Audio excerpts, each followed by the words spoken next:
Hey, man. You didn't say anything. Well, what am I supposed to say? Like, hey, man, at the same time?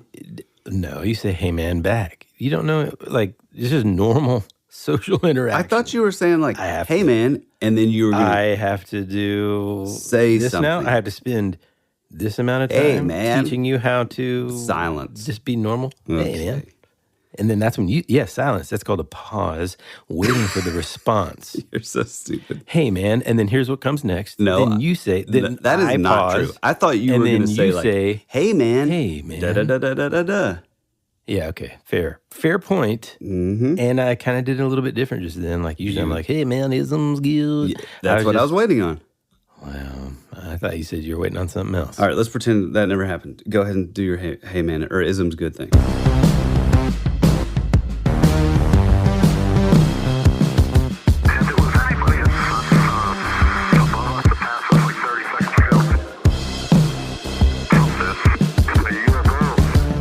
Howdy, folks, and welcome back to another episode of your favorite podcast, That Would Be Rad.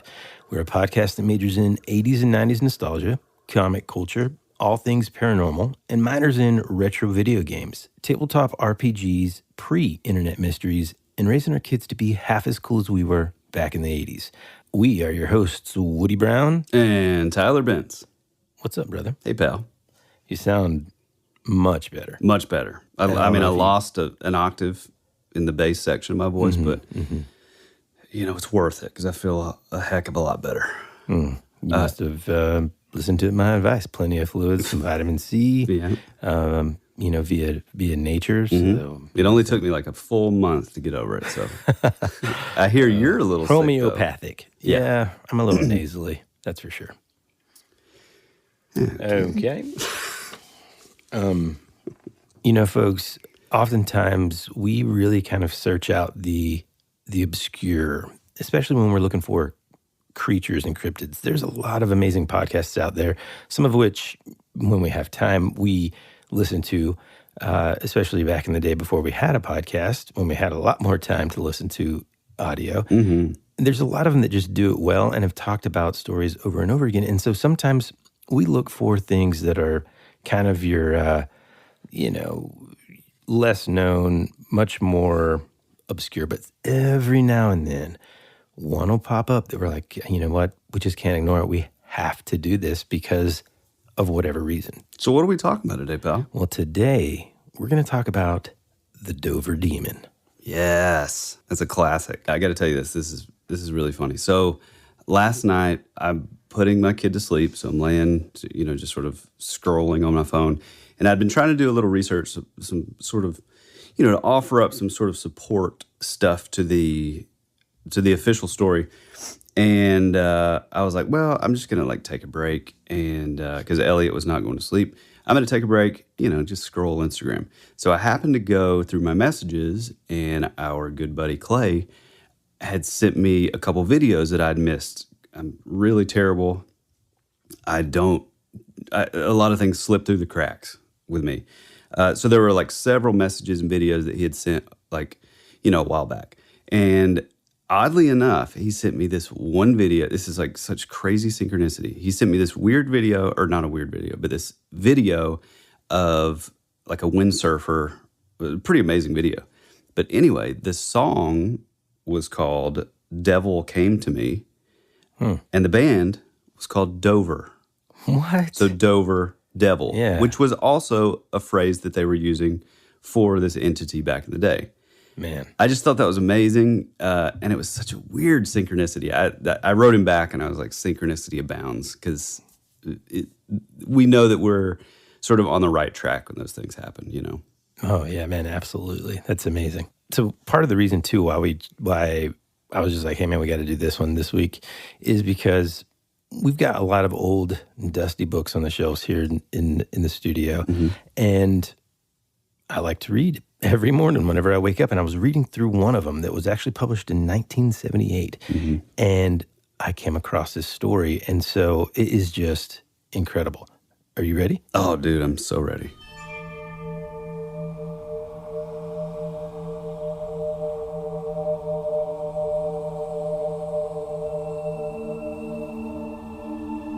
In In 1977, Dover was the wealthiest town in Massachusetts.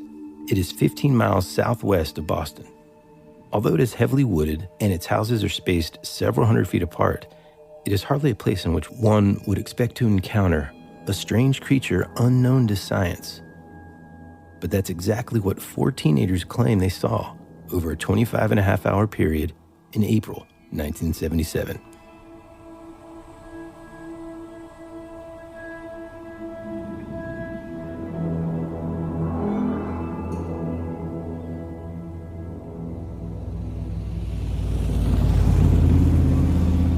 The bizarre affair began at 10:30 on the evening of April 21st as 3 17-year-olds, Bill Bartlett, Mike Mazoka, and Andy Brody, were driving north on Dover's Farm Street. And just a little side note here, folks, remind me, Tyler, to come back. We're going to talk about Dover, the Farm Street, later. I've got a really interesting fact about that. So just, this is a little side note, folks. Bartlett, who was behind the wheel, spotted something creeping along a low wall of loose stones on the left side of the road.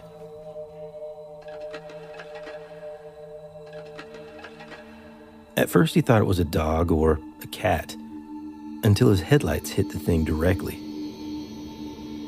And Bartlett then realized it was nothing he had ever seen before. The figure slowly turned its head and stared into the light. Its 2 large, round, glassy, lidless eyes shining brightly, quote, like 2 orange marbles. Its watermelon-shaped head, resting at the top of a thin neck, was fully the size of the rest of the body. Except for its oversized head, the creature was thin with long, spindly arms and legs, and large hands and feet. The skin was hairless and peach-colored and appeared to have a rough texture, like wet sandpaper, Bill subsequently told author Lauren Coleman. The figure, which stood no more than 3.5 to 4 feet tall, was shaped like a baby's body with long arms and legs. It had been making its way uncertainly along the wall, its long fingers curling around the rocks, when the car lights surprised it. Unfortunately, neither of Bill's companions saw the creature. Mike was watching his own side of the road, and Andy was sitting in back talking with him. The sighting lasted only a few seconds, and before Bill could speak, he had passed the scene. Mike and Andy told Coleman, however, that their friend was pretty scared and sounded genuinely frightened. At first they were skeptical, but Bill's obvious fear forced them to change their minds. "I really flew after I saw it," Bill said. "I took that corner at 45, which is pretty fast. I said to my friends, 'Did you see that?' And they said, 'Nah, describe it.' I did, and they said, 'Go back, go back.' And I said, 'No way.' When you see something like that, you don't want to stand around and see what it's going to do." They finally got me to go back, and Mike was leaning out of the window yelling, "Come on, creature!" And I was saying, "Will you cut that out?" Andy was yelling, "I want to see you!" But the creature was gone. Bill dropped his friends off and went home. He was visibly upset as he walked through the door, and his father asked him what was wrong. Young Bartlett related the story to his father, then withdrew to sketch what he had seen. In the meantime, another teenager was about to see the creature. Around midnight, John Baxter had just left his girlfriend Kathy Cronin's house at the south end of Miller's High Road in Dover and started walking up the street on his way home. Half an hour later, after he had walked about a mile, so slow, he observed someone approaching him. Because the figure was quite short, kind of rude, huh? Mm-hmm. John assumed it was an acquaintance of his, M.G. Bouchard, who lived on the street. John called out, "M.G., is that you?" There was no response. But John and the figure continued to approach each other until finally the latter stopped. John then halted as well and asked, "Who's that?" The sky was dark and overcast, and he could see only a shadowy form. Trying to get a better look, he took one step forward, and the figure scurried off to the left, running down a shallow wooded gully and up the opposite bank. As it ran, John could hear its footfalls on the dry leaves. He followed the thing down the slope, then stopped and looked across the gully. The creature, for now John could see that was what it was, stood in silhouette about 30 feet away, its feet molded around the top of a rock, several feet from a tree. It was leaning toward the tree and had the long fingers of both hands entwined around the trunk, which was 8 inches in diameter, as if for support. The creature's body reminded John of a monkey's, except for its dark figure-8-shaped head.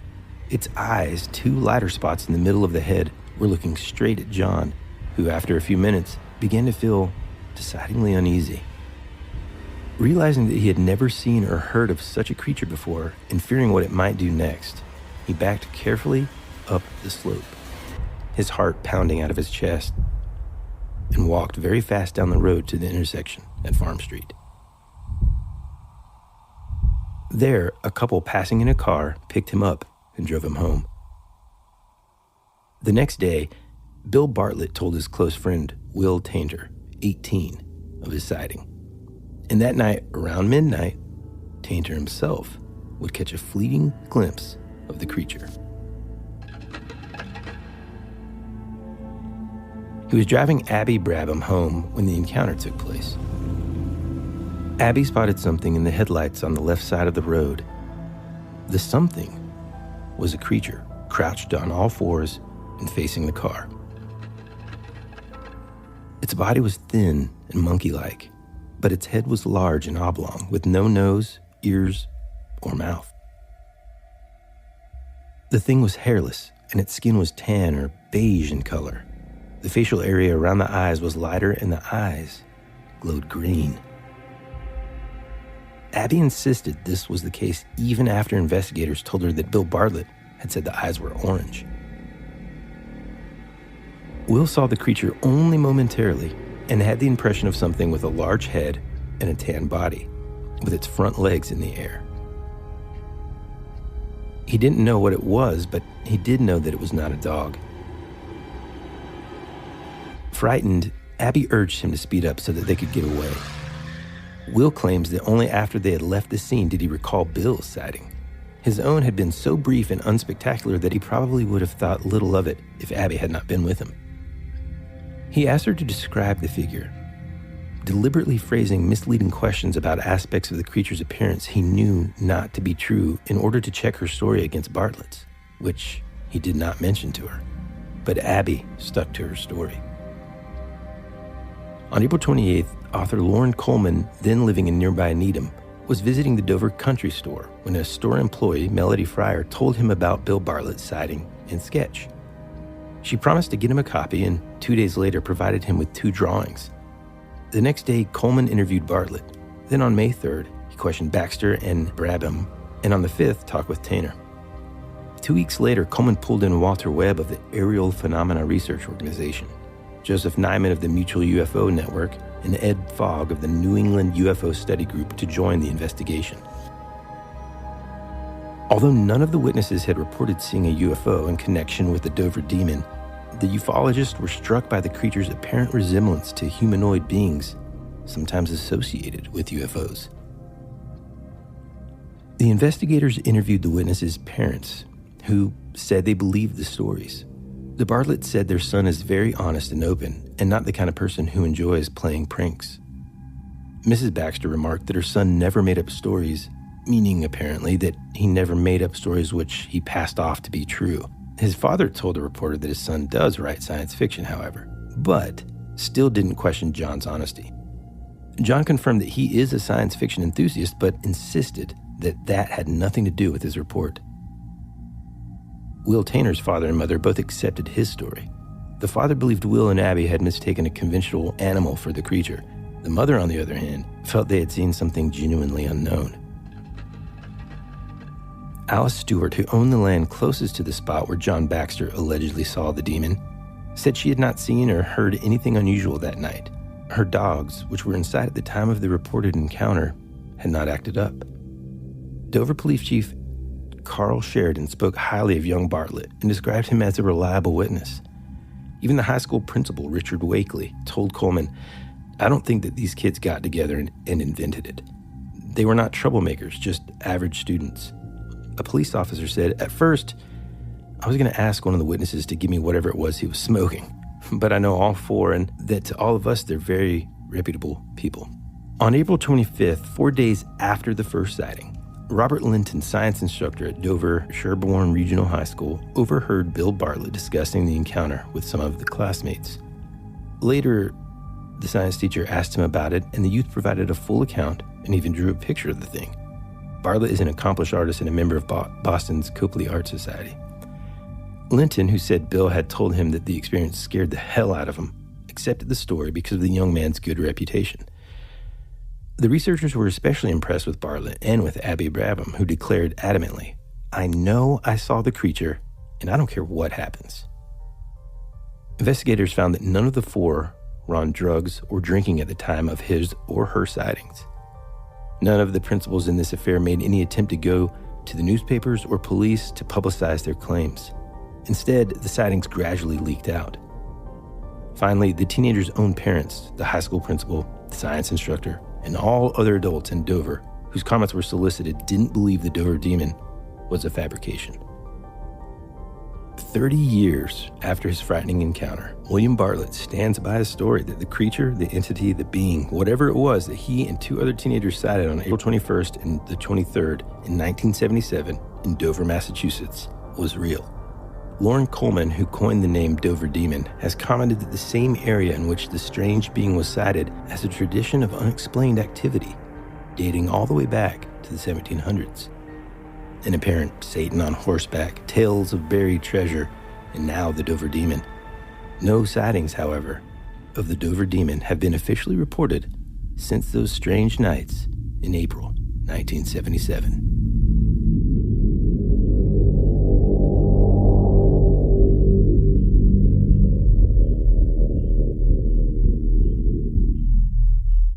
After these messages, we'll be right back.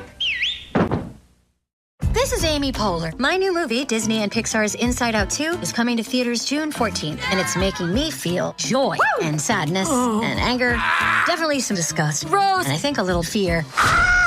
But I'm also feeling these new emotions like anxiety, embarrassment, envy, and ennui. It's what you call the boredom. Okay, that one was weird. It's gonna be the feel everything movie of the summer. Disney and Pixar's Inside Out 2, rated PG, parental guidance suggested. Only in theaters June 14th. Get tickets now. America's future can be determined by our dreams and our visions. It was very intense, bright light. For over 200 years, there have been reports of giant man-like creatures. From another dimension, another world, I don't know. The most intriguing mystery on the North American continent. Hey, this is Bryce Johnson from the Bigfoot Collectors Club, and you're listening to Tyler and Woody on That Would Be Rad, because that is rad.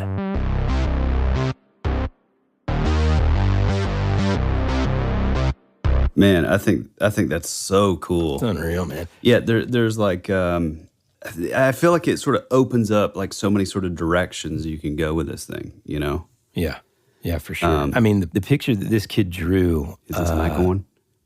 Is this Michael one? Is the kid that this is the Mike's not one. The kid that this picture drew. Go ahead. The picture. Wait. Is that what I said? Yeah, that's what you were about to say. It's been a tough super couple meta.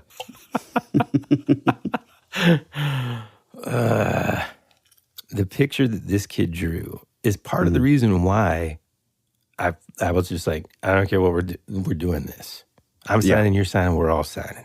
Mm-hmm. Pretty good. It's scary as heck, man. Yeah. What's cool too, it's interesting because this is sort of a polarizing aspect of this story is that like, so the kid, you know, the original person who would have the sighting, Bill Bartlett, he went on to become a painter, visual artist, you know, great artist. And so I think we're very, very fortunate to have that because apparently, you know, when he had the sighting, it really shook him up. And when he got home, he rushed through the door, rushed to his room to draw a picture of this, so it would stay fresh, while it was fresh in his mind, rather. And then he like told his parents. And so I think that's amazing. I mean, that would be like, it would be the difference between, my wife seeing something and me seeing something. I'm an artist, so I'm able to capture, like the sort of visual cues would probably stick in my mind more because I would be more detail oriented because of like, my artistic tendencies. For sure. But let me break in right here and say, you would think that would mean and translate into you being just fantastic at games like Pictionary. Yeah. I'm gonna come on the record here and say that it's terribly, tragically not the case. Well, no. During our, but that's because it's like a speed thing. Dude, it'll be something as simple as bicycle. Mm-hmm. And the dadgum timer it's on the last grain of sand, and Tyler is just like drawing the detail of the bolt that holds the wheel to the bike frame, like the spokes, before he's even gotten to the whole bike yet, and but that's because I'm timed. Courtney is not an artist, and then when her and I are on a team, I'm just saying, dude, she'll just draw something like boom. She's like, yeah, we get it. Yes, now you've kind of you've kind of figured it out over the years, and you hear me nagging about like, don't worry about the details. Give me something simple that I can guess, and you're much better. So I'll give you that. For our listeners here, I naturally have a tendency to ramble, and so with my art, it's kind of the same thing. Mm-hmm. But I mean, he wasn't like timed. It wasn't like, okay, you have 20 seconds to do this. It's just funny. As you were describing that, I was literally in my mind imagining you just being like, "Oh, hey, man, can you work up a quick sketch?" The police officer like, "Hey, could you work up a quick sketch for us?" And you're like, "Yeah, sure." And then you just like bent over for hours, just sketch, doing tick marks and stuff. Mm-hmm. Boy, howdy. And that's not to take away from the amazing art. I'm just saying, if it's a timed thing, forget it. Folks, I'm dead in the water. Forget it. No, but the reason I bring that up is because the photo is or his artwork is amazing, and I think it's a really great thing. However, the skeptics will look at this and be like, "Oh, well, he was an artist, and so he just made it up out of his imagination." And I think that's kind of unfortunate and sort of unfair, Yeah, I mean, it's funny because I oftentimes think like, if we, let's just say you and I were like driving somewhere together and we just happened to, like this exact experience happened to us, I can see where it'd be like, okay, guys, because there are, we've talked about this before with like Bigfoot sightings and even UFO stuff.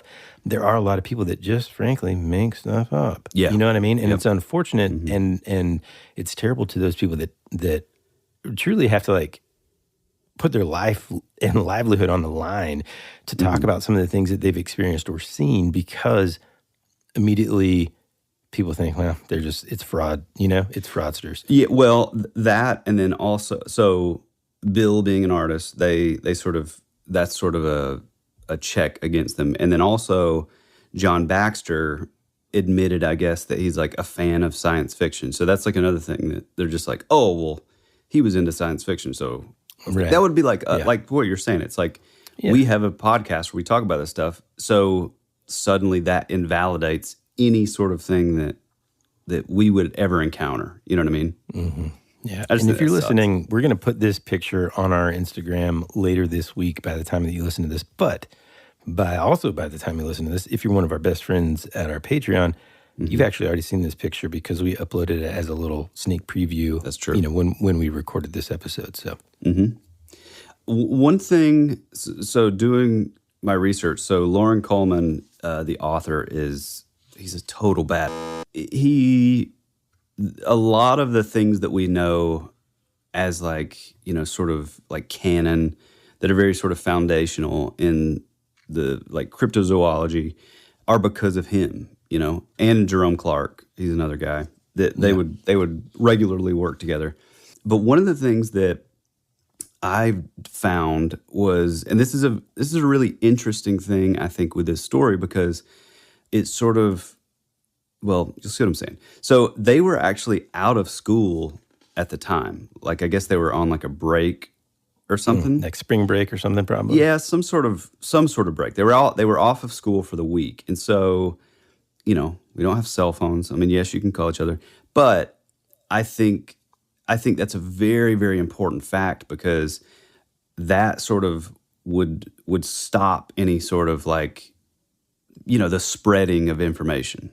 And so I think the other kids, I see what you're saying, because they're like, not necessarily they're not going to seeing each other school so much daily. Yeah. that it's like going from this kid to this kid to this kid. And, did you hear about this? Did you hear about this? So that's like a really. It's going to slow it down a little bit. Yeah. Well, it's going to pretty much bring it to a halt, really. Yeah. But yeah, so you have these encounters.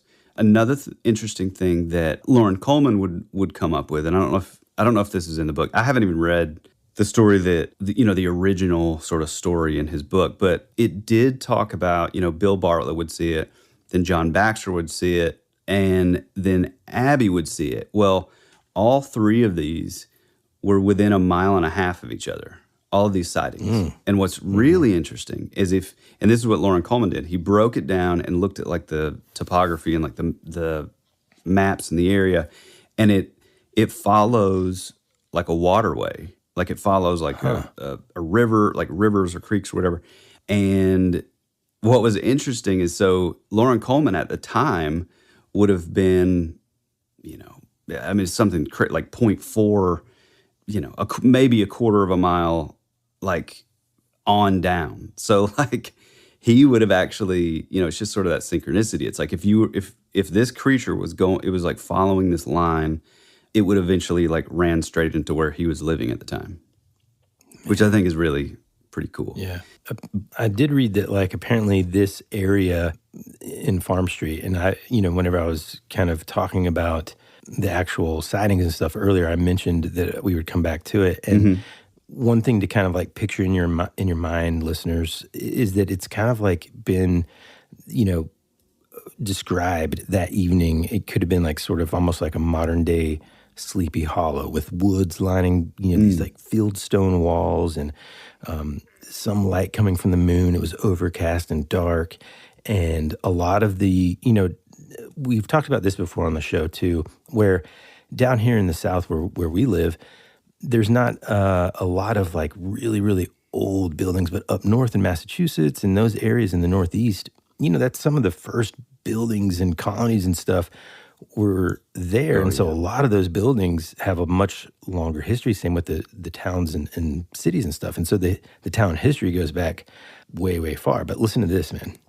I found this quote by Lauren Coleman where it says, "Sometime after the end of the Dover Demon Flap, we happened to stumble across this passage in Frank Smith's 1914 book called Dover Farms. Farm Street," which, by the way, Farm Street is where all this kind of, that's where Bill Bartlett had seen this thing. So Farm Street extends from the Medfield line on the south to Springfield Park on the north, and is the second oldest road in town. This street, as present laid out, forms only a part of the original layout, which followed Indian trails.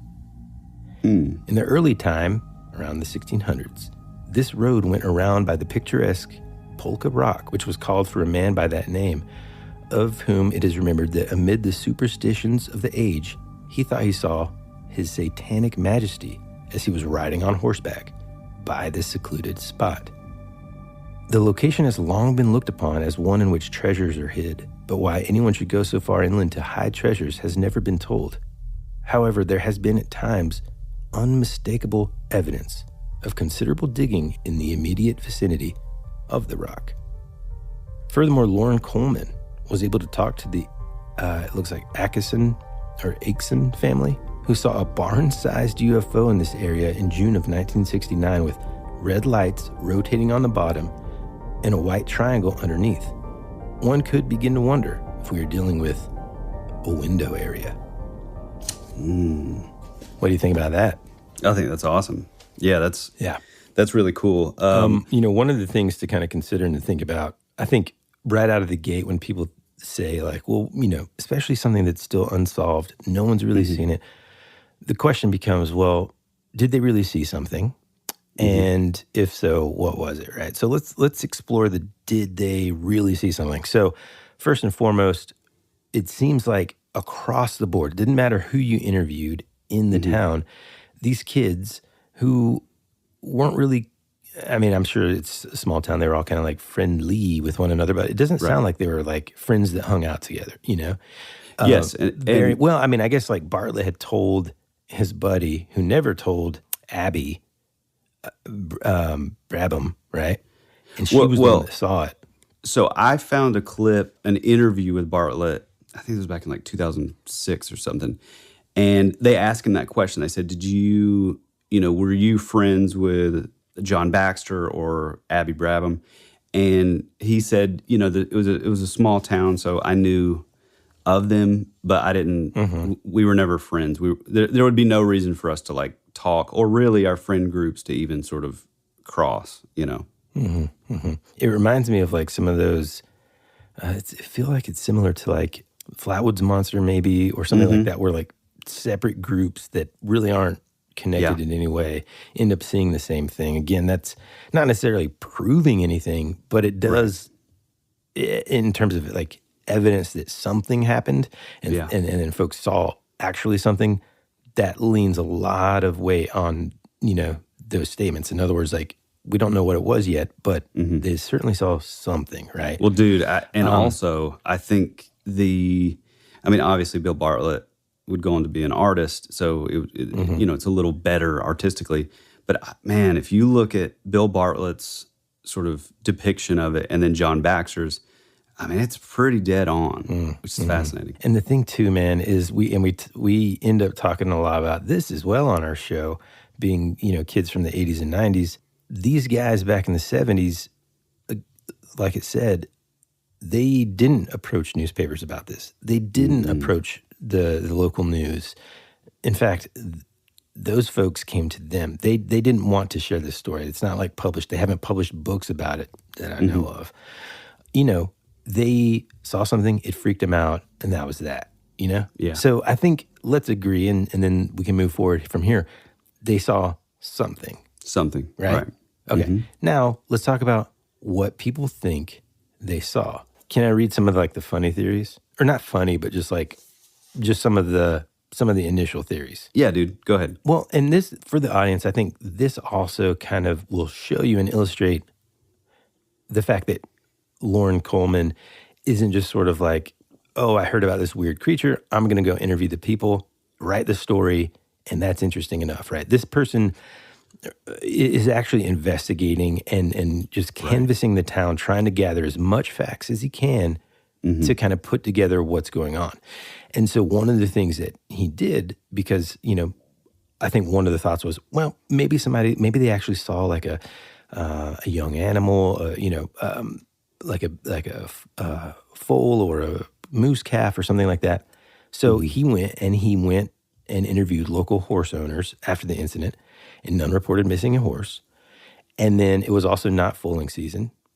And as far as the moose theory goes, there were, I think, only 2 moose sightings reported in Massachusetts in 1977 and in 1978, both of them occurring in central Massachusetts. Yeah, extremely rare back then. Right. And a yearling or a young moose by that time in April would have weighed about 600 pounds and would be a fair amount bigger than the Volkswagen Bartlett was in. So it wasn't just a small little thing standing on a stone wall. There's this amazing quote, dude, that is just hilarious. And it says, "To have a bipedal moose with long fingers and orange skin and no hair and no nose would be more of a phenomenon than the Dover demon." Yeah. So, that's what I was talking about. So Loren Coleman is like really, really against this statement. So apparently this guy, he's kind of like a weird dude. I don't know him personally, obviously, but he's this chicken farmer guy, and he reached out to somebody who somehow he got in this like sort of like cryptid journal called like The Anomalist, and made his case that it was just like a possible like hairless like moose calf with its ears back. And so that's what you're talking about. Like, and this didn't come out until I think 1996. So this is years later.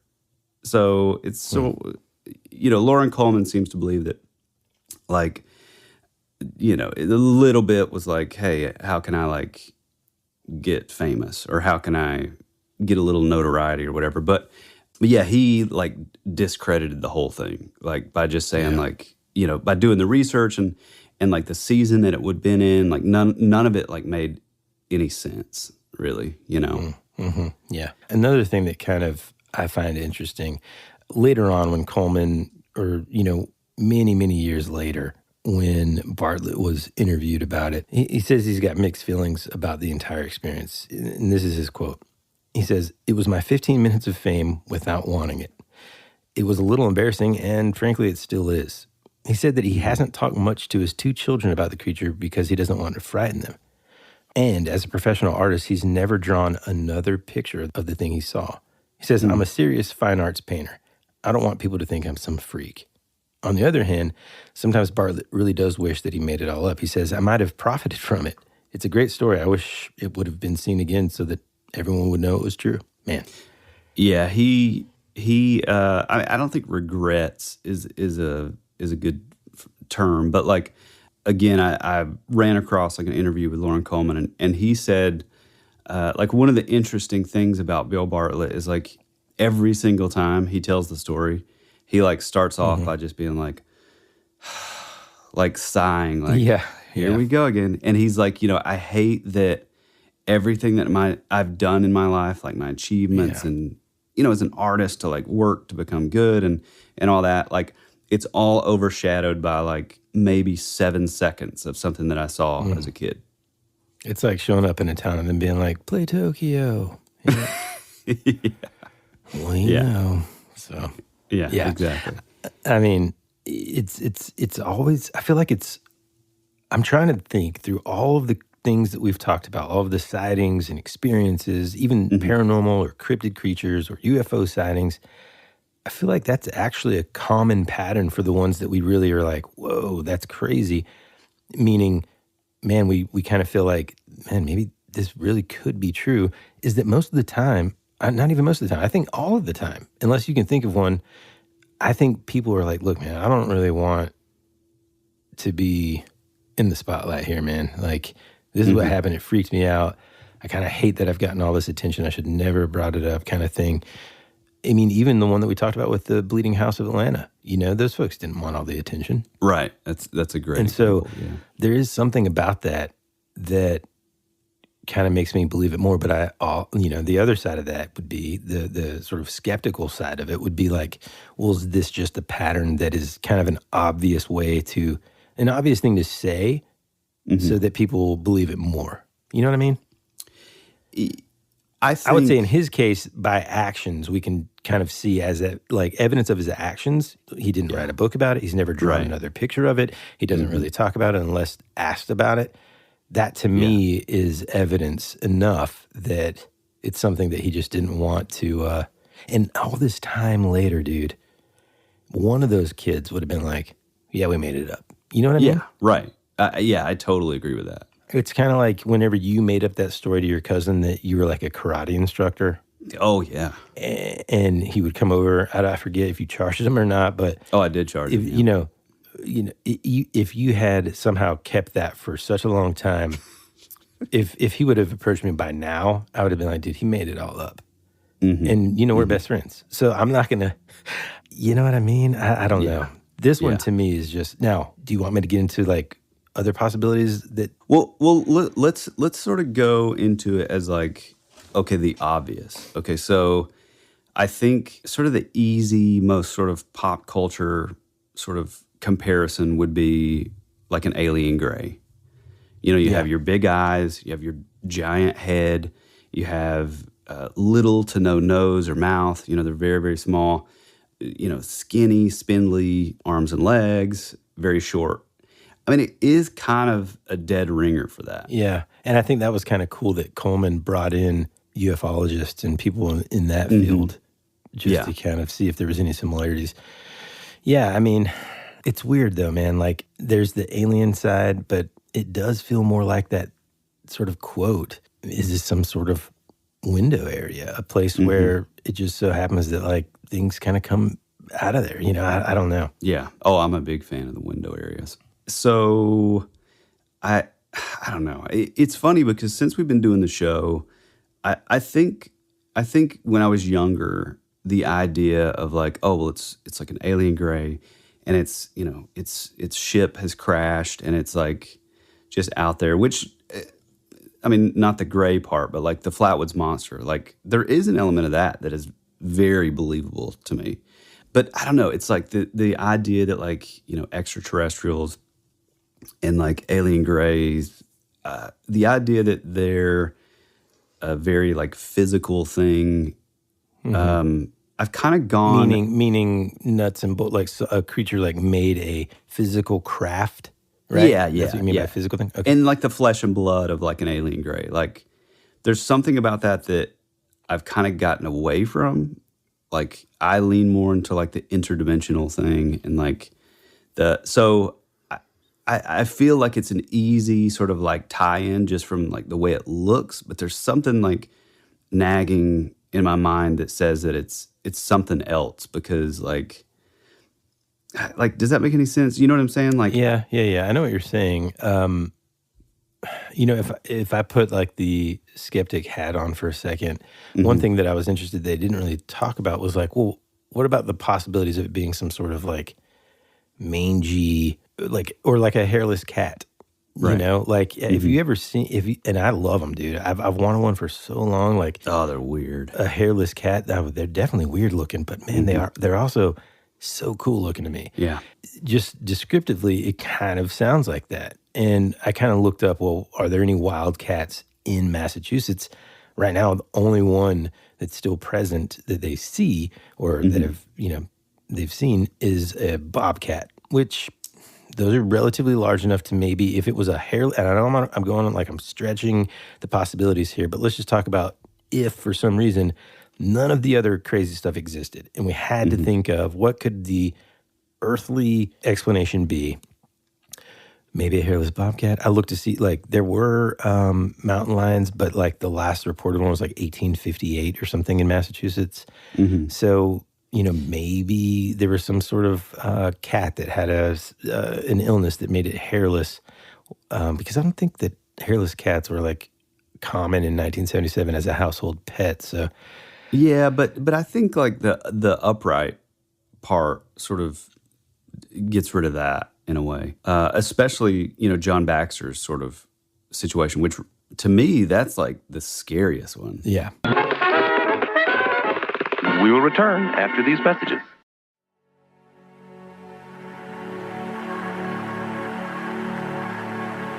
It's a pretty cool place if you're a Martian. Or a vampire. You think you really know what's happening around here, don't you?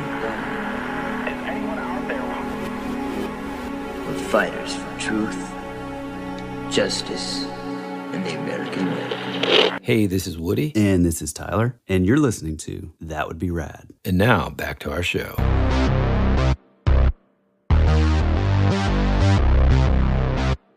The kid, so basically he's over at his girlfriend's.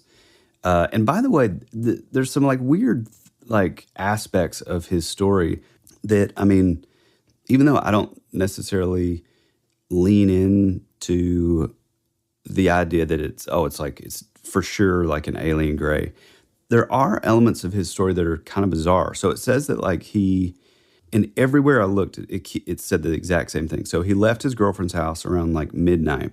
And then he had only walked a mile within like 30 minutes. And so it's just odd, like just the idea that like, okay, it's like midnight, it's dark. I don't care how much of like a badass you are. You're going to be kind of like making your way through, you know, fairly quickly. Making my way downtown. Yeah, I know. I thought of that too. But you know what I'm saying? It's like every single thing that I've read about this said that same fact. And it's like, did this kid have like missing time? Like, oh yeah, I didn't think of that. Like, how did it take this kid 30 minutes to like not even make a full mile? So that was weird. And then secondly, well, hold on. What? What if it was like and it's been a while since we've been in Boston, but you remember how those roads were, you remember, the reason I thought of it was, remember how big we just blew through the stop sign?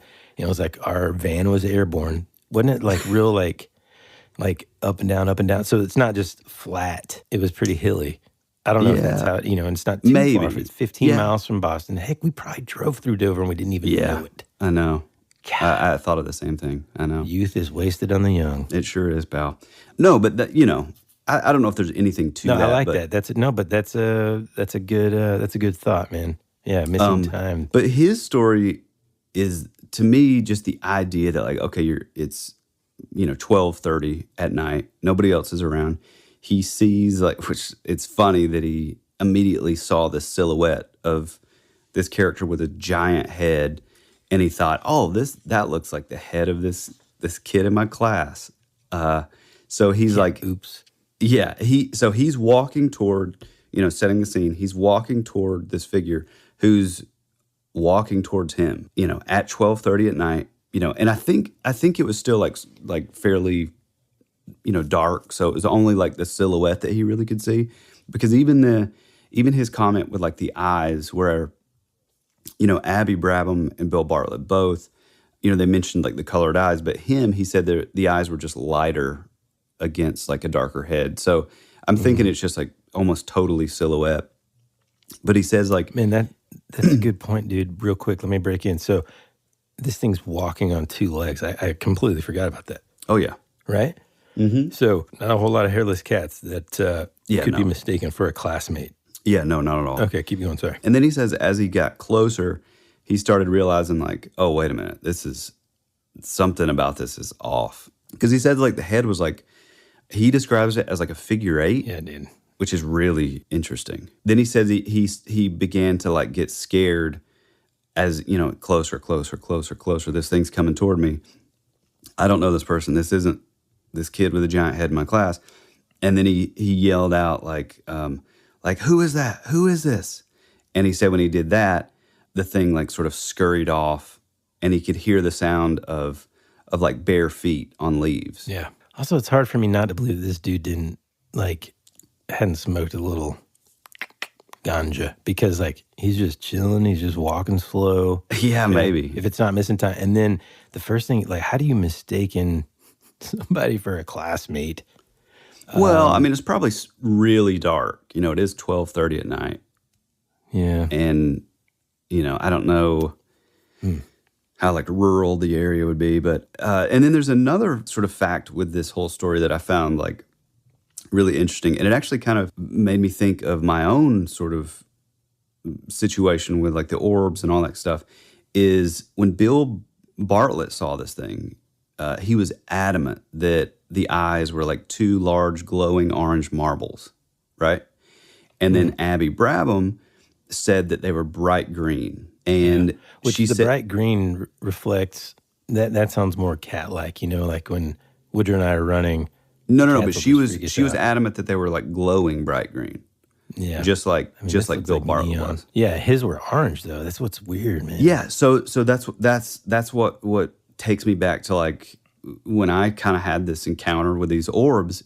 If you remember, my wife, now girlfriend at the time, or fiance at the time, were laying in the bed. I looked over. I thought that this thing was her laptop breathing, so I saw blue.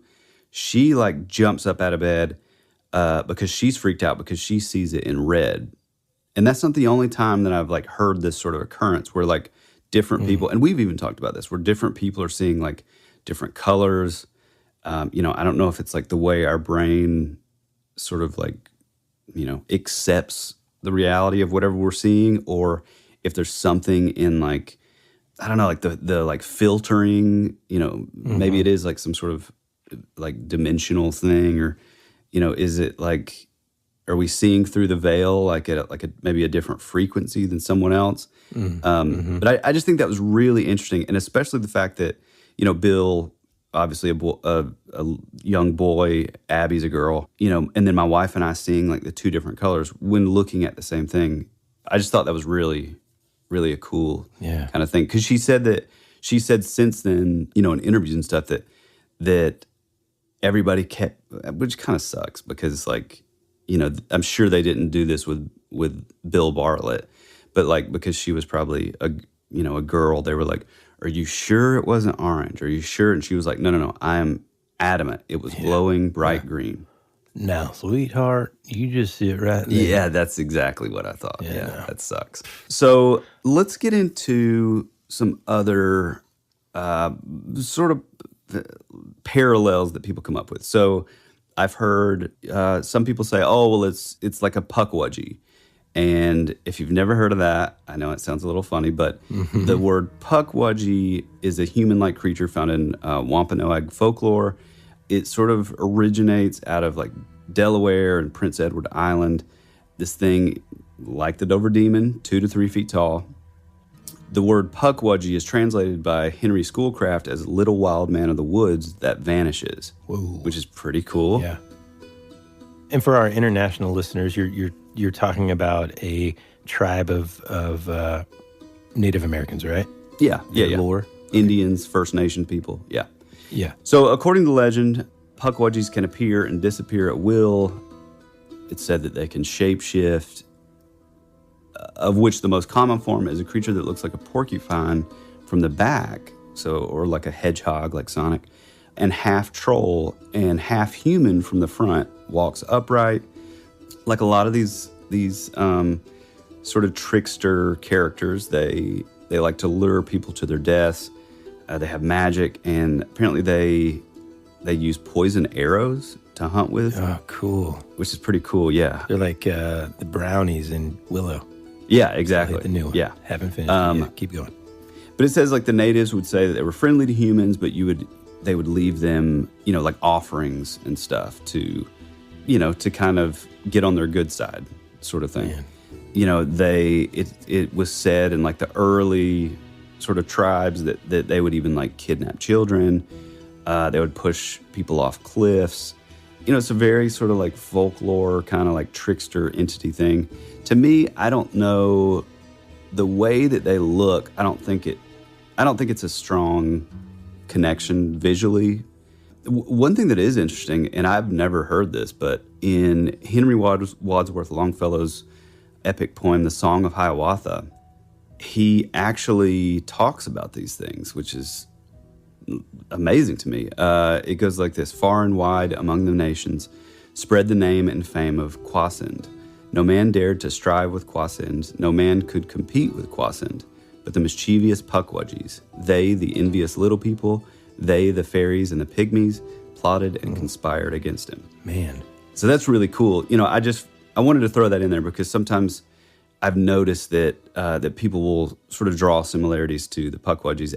I personally don't think they're cool. It's quite the same thing. I mean, maybe the shape-shifting part, but I don't know. That's about it. Listen to this, man. I just found an account about a pukwudgie that happened in 1927. Oh, whoa. Do you want me to throw it in there? Get in there, pal. All right. So this guy named Paul Startzman of Anderson, Indiana, says that he believes the Native American stories are true. In fact, he believes the little wild men of the forest have survived into present times because he has seen them himself. Startzman was already familiar with the legends of the pukwudgie and then sometimes the Paisaki. His grandmother, Mary Gunyon, was a Native American and used to entertain his mother and her sister with the tales of the little people who lived along the banks of the nearby White River. Now, just real quick, I'm going to break in here. Interesting that the Dover Demon followed that trail near water, where the sightings were near water, and then here we go with the White River. Okay, I'm going to continue. Yeah. In 1927, when Startzman was 10 years old, he was hiking along an overgrown gravel pit when he came face to face with a little man who was no bigger than 2 feet tall. He said that we stopped about 10 yards apart and looked at each other. He had thick, dark blonde hair, and his face was round and pinkish in color, like it was sunburned. Startzman also observed that the little man was barefoot and wore a long, light blue gown that came down to his ankles. Before Startzman could move, the little man turned and quickly moved away into the underbrush. Later, he said that he and a school buddy spotted another Paisaki following them as they walked near the same gravel pit. This little person, again, wore a long gown that Startzman speculates could have been a man's shirt that the Paisaki might have stolen from a clothesline. He believes that there are a race of pygmy-like men that existed in Indiana long before the first Native Americans occupied this part of the world. The Native American tribes believed it best to maintain friendly relations with the little people. Food and other gifts were left out in the forest, and the little people in return would warn the tribes of enemies or the whereabouts of game animals. They were considered very shy and usually avoided contact with people. The little people are said to communicate with each other by making tapping sounds with rocks or sticks or imitating the whistles of songbirds. And that right there, that's pretty interesting because, as our listeners probably know, but I know you do, a lot of times, a lot of Bigfoot, well, not sightings necessarily, but, people that are investigating and trying to find Bigfoot and stuff will oftentimes describe encounters in the deep woods where they hear a lot of knocking and whistles and tree that knocks. kind of thing. Mm-hmm. I thought that was interesting. When my wife and I first got married in our humble beginnings, we lived way out in the woods in this like little trailer of my uncle's. And for some reason we were up like super late. It was like 3:30 in the morning or something. And we heard like what sounded like somebody like banging like a pretty big stick or like baseball bat, as far as heaviness at least, was just banging the hell out of like a tree. And it almost sounded like there was like a pattern to it, almost like I don't know, maybe it was doing like Morse code, but yeah, I've never forgot that. Like, I don't know what it was, but I don't know. It was like some sort of like tree knocking, but either it was somebody on meth or could have been a number of things. So the other thing, and this is one that, not all roads, but a lot of roads lead to this, and that is the Managishi. So the Managishi is a cryptid from like the Cree natives of Canada, like the Ojibwe. Apparently the Managishi, which we've talked about numerous times, they're sort of I guess in like the Cree folklore, they talk about like there were like basically two races of people. There were the humans, and then there were the Managishi, and they were, known as like the little people.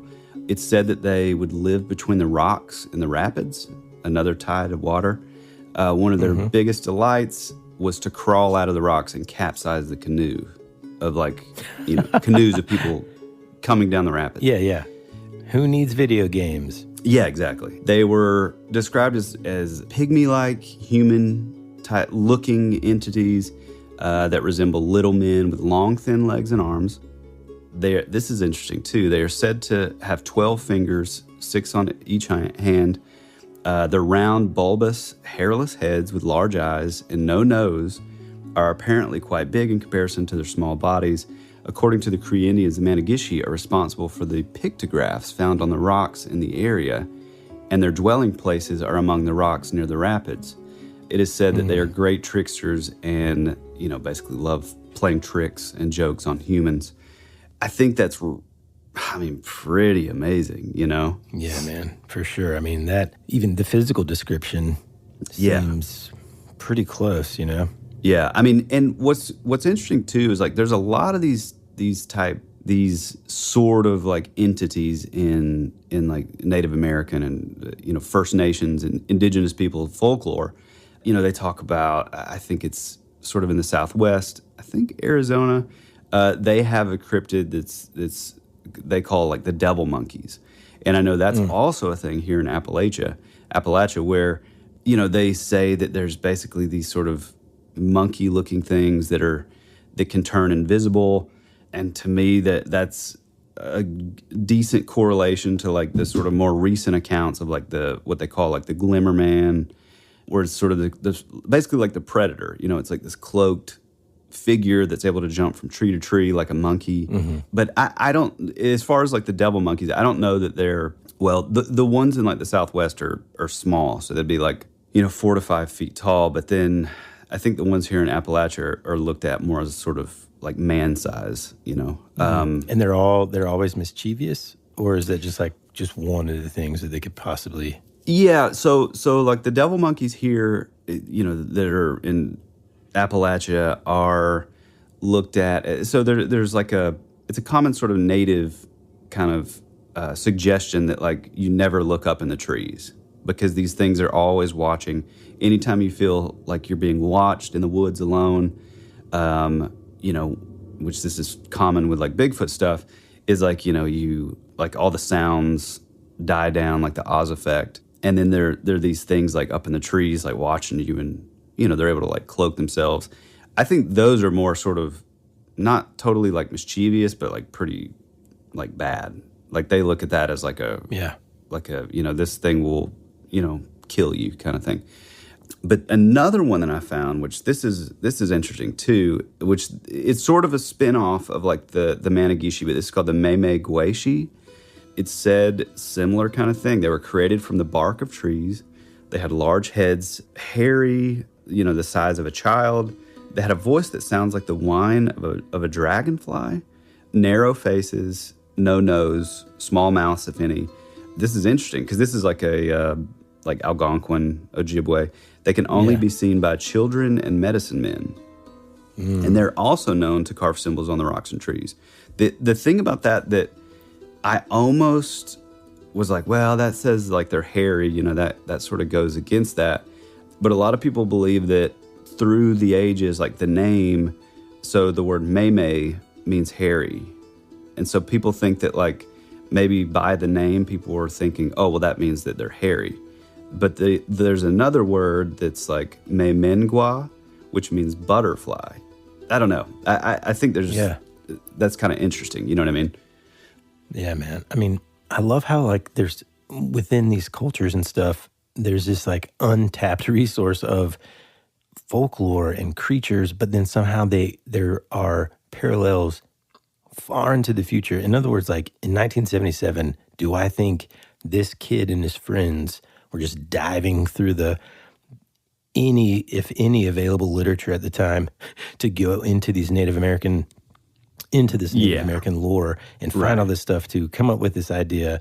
No, right? And so if they did make it up, well, also this goes back to when we talk about, the power of creating things where that resource that's being tapped is coming from, and the access to it and all this. It's like, what are the freaking chances, dude, that they're so parallel to something that is in Native American lore hundreds and hundreds and hundreds of years before they were alive? It's so crazy, man. So I discovered something that I think could really be tied in with this. And I don't know if it's been looked at before, but I just, I typed in 1977 and I was looking for, like cryptid reports, and I ran across this thing that I'd never heard of.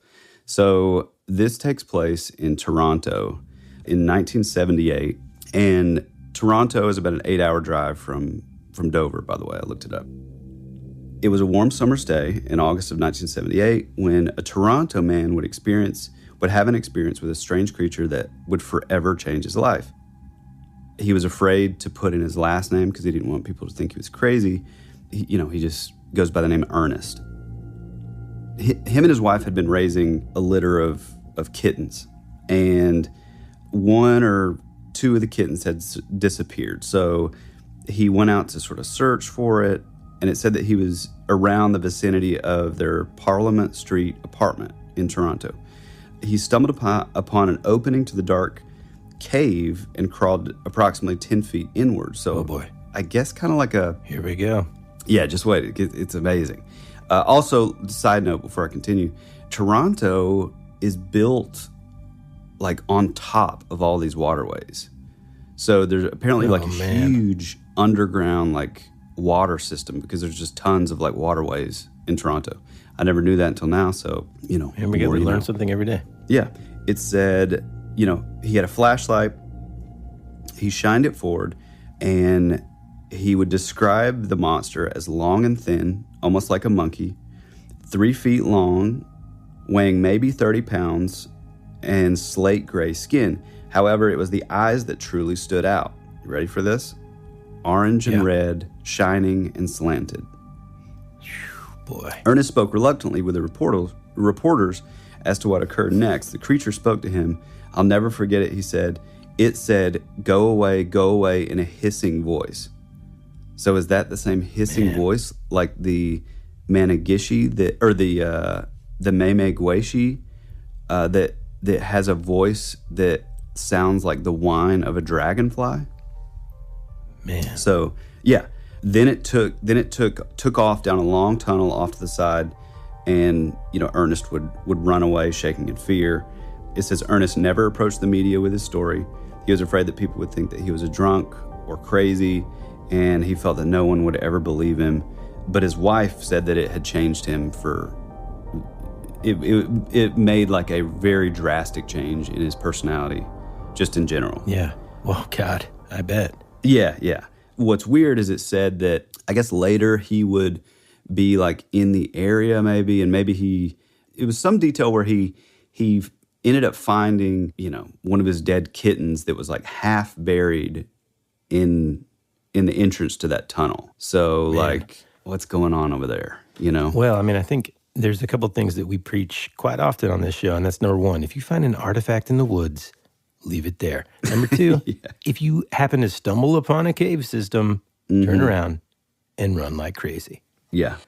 I just thought that was really, really interesting. The sort of, I don't know. I mean, it sounds so similar, and I mean, yes, it's kind of farther away, but I don't know. There's something to me that stood out with the ideas that these things live along the banks or like in between the rocks of like rivers and waterways. And then, you like what I said at the beginning of the show, the idea that all of these encounters of the Dover Demon were in a straight line, and it directly followed like a major waterway in the area.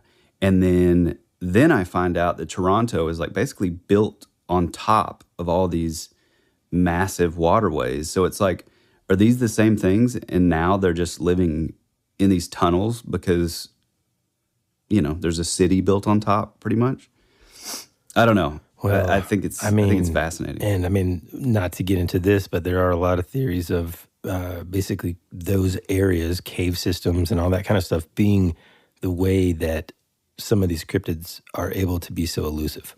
Oh, right, yeah. You know what I'm saying? Mm-hmm. And just kind of looking quickly on the maps here, there's none that I can see necessarily near Dover, but north of Boston, there are two cave systems that are pretty interestingly named. The first is called Panther Cave, and the other is called Indian Cave. So I'm just saying, we're kind of connecting a lot of dots here, but it is very interesting, man. And if there's anything to wrap it all up and put a nice bow on it, do I know what they saw? Absolutely not. But I definitely think they saw something. Yeah. Something that isn't something that's just your normal run-of-the-day animal or classmate that's walking around the streets in Dover, Massachusetts, late at night. Yeah, I totally agree. Another little aside is like, I don't even think you've seen it yet, but there's a show, I think you can watch it all on YouTube for free, but this like docu-series called Hellier that I'm a big fan of. I mean, some of the stuff gets into sort of the spirit communication that I'm sort of like, I don't know, like it kind of loses me a little bit in that, but overall, it's a pretty cool show, and a lot of it is based off of like, these cave systems and the idea of like the Kelly Hopkinsville goblins, and basically in Hellier, Kentucky, this it all sort of starts by this man that claimed that like these goblins basically were coming onto his property, and he was able to see them and stuff, and then they, he sort of surmised that like they lived in these like cave systems, which, if you don't know, like the largest cave systems on the whole planet are through like the Appalachian Mountains, which is, you get into like super conspiracy, like underground bases and like, which I mean, I believe all of it, but yeah, no, I think you're exactly right. I think, like the Tarot and the Darrow, all these way, way back, like Admiral Byrd, the Hollow Earth, like this idea that there's like this, totally subterranean, like cave systems that houses these like other creatures, kind of like the Morlocks in X-Men, basically. Yeah. I don't know. I think there could be something to that. For sure. I mean, something to dive into and investigate more of, for sure, man. And like we say all the time, you know, our whatever country you're living in currently as you're listening to this show, our ancient native cultures that were here before we were have some incredible information, man. And, you know, if we can get our hands on it, boy, I'm sure we're going to learn a lot. Yeah.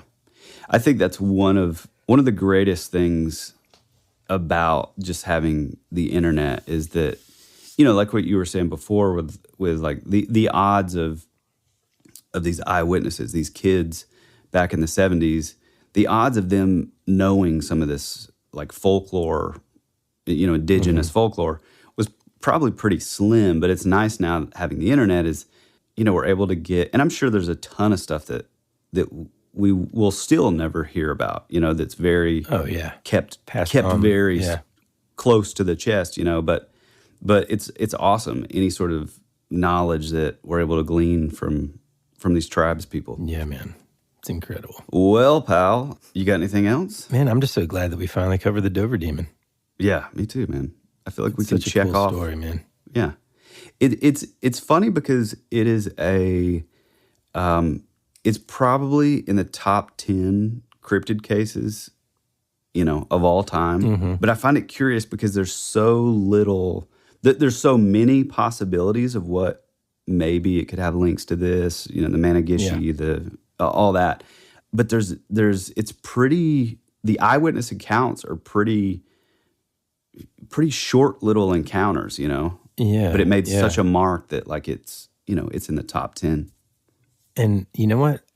This is something else that's interesting. I mean, the fact that it was only seen during that short period of time, couple days, and then never again by only those people, and it's just in that top 10 is just, I mean, it's powerful, right? And I feel like some of my favorite stories, Sam the Sandown Clown. Oh, yeah. Flatwoods Monster. And now I got to say, I'm going to say something pretty huge here. This has now made it into my favorites because it's not a continuous, for some reason, I'm just kind of attracted to these stories that happen, that never really happen again. And they're, they're what am I looking for? Like the eyewitness accounts are sort of airtight, so to speak, and doesn't just kind of like, oh yeah, I saw something like that too. It's just like, boom, we saw this, all of us separately. You know, I don't know, man. It's this thing, and I can't wait to show people this picture. It's creepy, man. I think what you're trying to say, it only happened in this little flap, and then it was gone. Yeah, I think that's what we used to call Tyler in the band, Little Flap. But anyway, Little Flap. Well, we used to call you Big Flap, but then you got your ears pinned. Oh God, dude. Anyway, if you'd like to reach out to us, we have an Instagram. We'd love to hear from you. Shoot us a DM if you want to tell us some of your own local stories. If it's more long form, shoot it over to thatwouldberadpod@gmail.com. We would really love to hear from you. I mean, that's our bread and butter. That's the thing that we probably get excited about the most. The gifts are really nice. Oh my gosh, dude. Hold on. I'm sorry. I can't believe I'm just now talking about this. I have to say thank you so much to Sean, who reached out, sent a DM and said, hey, you know, I was going to start this Dungeons & Dragons campaign with my nephew. This was before the pandemic. And then, like, essentially we couldn't really, and I got all of these unpainted minis and, you know, this stuff for this campaign. But, you know, it's now 3 years have passed and my nephew's kind of too cool for that sort of thing. And he doesn't really have any interest in hanging out with his uncle and playing Dungeons & Dragons. I wanted to, he basically said, I wanted to donate them to somebody I know will use them. And I was like, whoa, I mean, yeah, man, if you're sure. Dude, I expected like a teeny little box of like, you know, a couple of figures here and there. I go to the P.O. box and there is this I couldn't even believe it. This box is humongous. I'm like, what? I open this thing up and by now our listeners have seen this on the Instagram, but it's this huge box of miniatures, some that are completely painted. I mean, dragons, tons of unpainted miniatures. I mean, so much. It was like way overboard, completely blown away. He also put in some of these Batman faces that, for you that you can paint. Mm-hmm. I mean, again, this kind of shows the level of nerd I am. But immediately I'm like, oh my gosh, I can't wait to throw these at the characters in our own campaign. So I got to say, Sean, thank you so much, man. Like, I was blown away. And to everybody that just sends us stuff, it's just incredible. Now, we're using a temporary P.O. Box number, so I'm not going to say it here on the show. But if for some reason you would like to send us anything, even if it's just a handwritten letter that says, hey, guys, just thought, here's a postcard from Dover, Massachusetts. Mm-hmm. Whatever it is, if you're interested in doing something like that, just send us a DM and we'll give you the P.O. Box number to be able to do that. But, I mean, seriously, that my mind was blown, and I can't say it enough to everyone that sends us things. It's just this. It's so sweet and thoughtful and so cool. And thank you so much, Sean. So sorry to interrupt you, Tyler, but I can't believe I waited until just now to say that. No, I'm actually grateful because I was also meaning to mention our good buddy Clay sent me a gift, a 1978 Star Wars land speeder with a little Luke figure, and I've wanted that little land speeder toy forever. From Return of the Jedi? No, I think it's just A New Hope. You mean like the desert one? The one from Tatooine, the speeder. That he's like, right, those aren't the droid or like move along. Okay. Yeah. He sent me one of those, and I always wanted it, and I don't even think I've said that on the show, which is pretty interesting that he sent that. But again, I'm so thankful. Thank you so much, Clay. Thank you so much, everyone, for your gifts. You guys, we've said it before, but you guys are the best fans, family out there of anywhere. Yeah. So we're super appreciative, and we're really thankful. Anyway, go to our website, thatwouldberadpodcast.com, where you can listen to episodes, links to different podcatchers. You can leave 5-star reviews, which we're always thankful for. So if you have a minute, please go leave us a 5-star review. It makes a huge difference in, people that are able to learn about our podcast. The coolest part about the site is if you do have your story, like I mentioned before, if you do have a local encounter, or maybe you saw a ghost or a spirit or your own Puckwudgie scenario, you can call in directly from the website and leave your story there. So that's really cool. Like we try to always say, go out there and tell one friend about the show. It means the world to us, and it also really makes a difference. So I guess that's about it, dude. You got anything else? I think that's it, man. Cool, pal. Well, we love you. We appreciate you. And as always, be rad. That's the way it goes.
time where I just needed some sunshine. You were already dead before you became a ghost.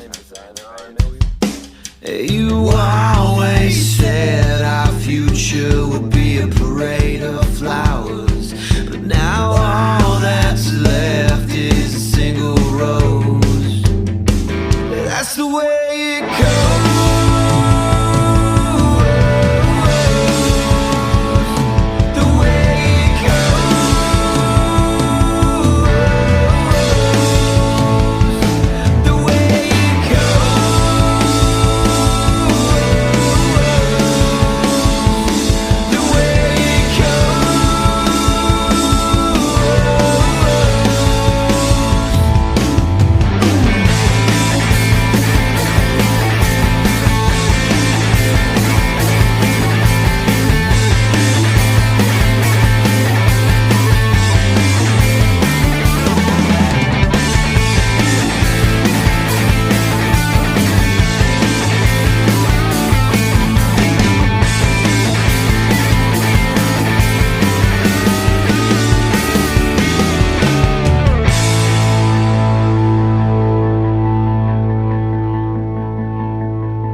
Granted. Dude, what about that?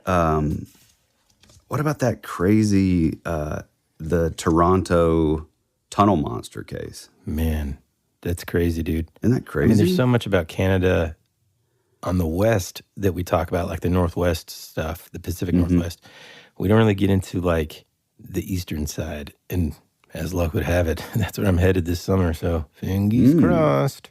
Cool. Going to I think we're Quebec going to City, Montreal. Oh, wait a minute. I think my art rep, I think Cam is out of Quebec. Man, I should see if you guys could like meet up. I'll meet him for coffee or something. Dude, that'd be awesome. He's a great guy. Yeah, man. And when are we cutting all this out? Yeah, probably, but I'll leave a little bit of it.